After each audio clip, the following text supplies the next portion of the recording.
You woke up this morning, brushed your teeth, made your coffee, and drove to work. And you remember almost none of it. That's not a memory problem. That's not stress. That's your brain running a program so efficient, so deeply wired into you, that your conscious mind wasn't even invited. And here's the part that should keep you up at night. That same program is making your biggest life decisions too. We like to think we're in control, that we choose what we eat, how we react to our boss, why we scroll for 2 hours when we plan to sleep. But neuroscientists have a different answer. Up to 95% of what your brain does every single day happens below the level of conscious awareness. Think about that. You, the you that's watching this video right now, are only running the show about 5% of the time. The other 95%? That's your autopilot, your basal ganglia, your habit loops, the ancient fast pattern-matching machine that's been with humans since before we had language. And it is not trying to help you hit your goals. It's trying to save energy. So the real question isn't, why can't I change? The real question is, who's actually driving?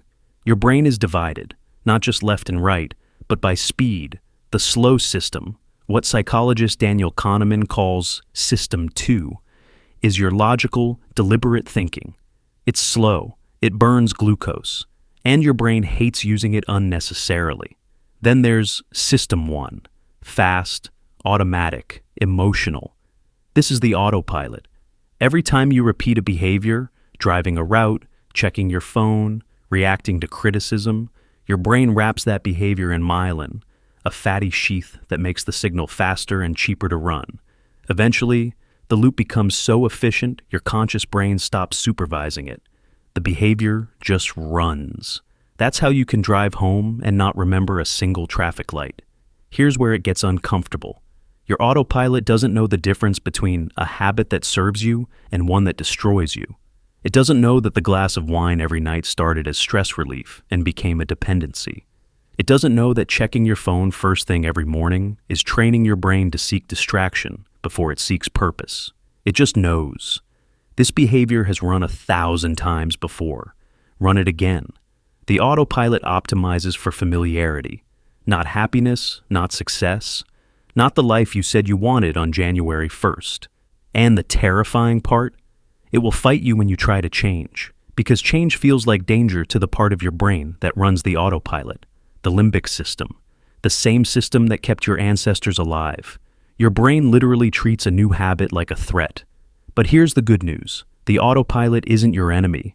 It's just a tool, and tools can be reprogrammed. 3 things that neuroscience says actually work. Number 1, disrupt the cue. Every habit loop starts with a trigger, a time, a place, an emotion, a person. Change the environment before the behavior fires. Move the cookies off the counter. Put your phone in another room. You're not relying on willpower. You're removing the prompt. Number 2, make the new behavior stupidly small. Your autopilot resists novelty. So shrink the change until it stops feeling like change. Don't start working out. Put your shoes by the door. That's it. The brain takes that cue and, over time, builds the loop around it. Number 3, use emotion to write the program.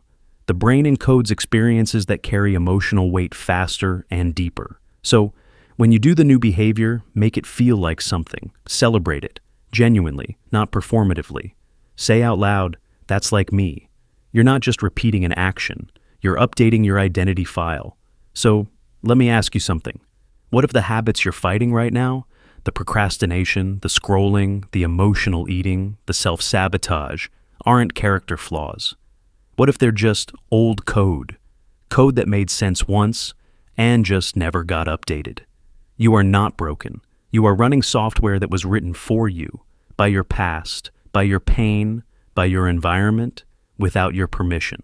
But you can rewrite it, slowly, deliberately. One cue, one loop, one rep at a time. If this hit different for you, subscribe. Because every single week we go this deep on how the mind actually works, and what you can actually do about it. Drop in the comments. What's one habit you've been running on autopilot that you want to change?